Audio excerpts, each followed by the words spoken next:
Hello guys, nagbabalik na naman ang tinderang kambal. Ngayong araw nga maaga tayong nagising upang gumawa ng ating paninda. Dumating nga pala guys yung binili ko sa online na pangkat ng ating mga gulay para hindi tayo mahirapan.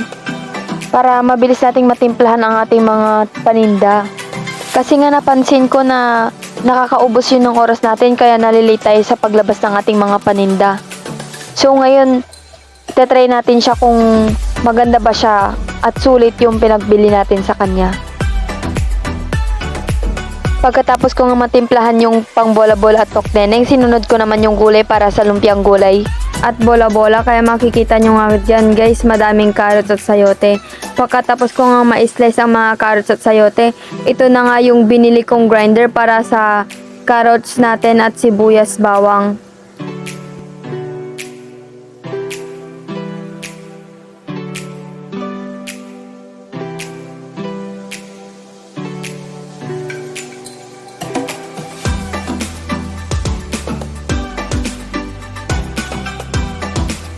Maganda naman siya at madaling gamitin.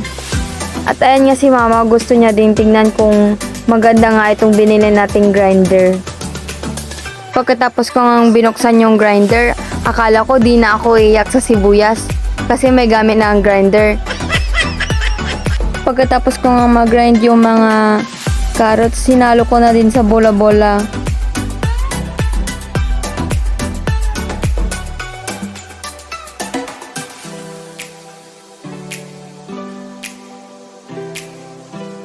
Pagkatapos ko nga sa bola-bola, agad ko namang sinunod ang igigisa natin para sa lumpiang gulay natin. Nilagyan ko na nga ng mantika, sibuyas at bawang itong kawali. Next naman yung mga gulay.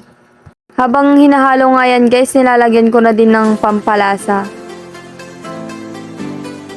Hinahalo-halo ko nga to hanggang luto na yung ating gulay. Half cook lang pala yung pagluto natin dito guys para hindi masyadong durog.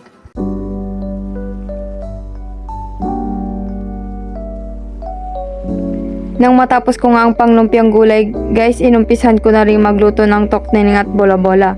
Pagkatapos naman nun ay nagbalot na din ako ng lumpia.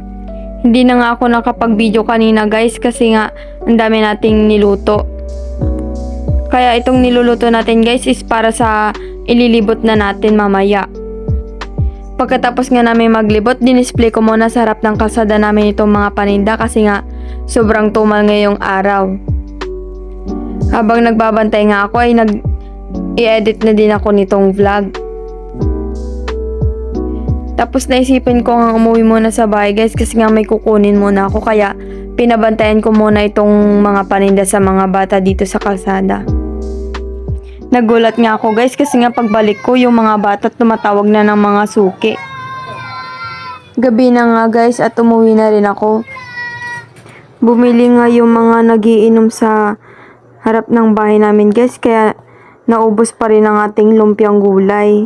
Pa-comment naman guys kung hanggang saan umabot ang ating video. Thanks for watching!